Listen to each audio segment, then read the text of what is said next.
that is trying to become rich than me. Say, there are limitations. And this limitation, Jesus, let me use to help him and lift him up, decides to walk away. Paid like on the top. There is someone that has walked away from their first love. Your life might have been talks about godly fear. Hebrews 12:28. It says, wherefore we receiving a kingdom which cannot be moved, let us have grace, whereby we may serve God acceptably with reverence and with godly fear. I see people who do not have godly fear, the fear of God that is in your heart.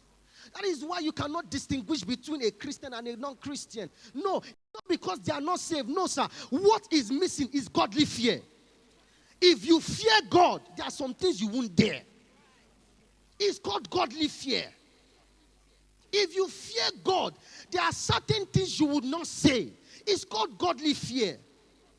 To break a limit, you must have the fear of God. You can be saved. You can remember your first love. You can be walking in God. But the truth is, you do not fear God.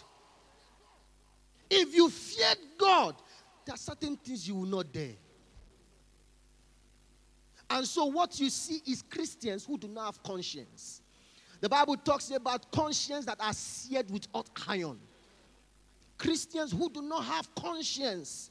Because if truly you are walking with God, let me tell you what happens. Your conscience will be alive. The Holy Ghost will prick your conscience. There is no way you will have a relationship with God, walking with God, and therefore you will not have a lively conscience. It's not possible, sir. There is no way you will want to jilt someone as a Christian when you don't have God. It's not possible. There is a conscience that is alive. There is something I cannot do, not because I don't want to do it, because the Bible says the flesh and the spirit, they are in continuous war. But there is something about the consciousness of God, that there is a conscience that I have. I cannot do it because I love God. I cannot do it because of this godly fear. I cannot do it because I have this conscience that is alive. Is your conscience alive to break that limit? You see, there are a lot of things you can do. But if you don't deal with this on the surface level, it's like you are building a house on a wrong foundation, sir. How can you be building a house and the foundation is not strong? It will collapse. After a while, when you start making it work,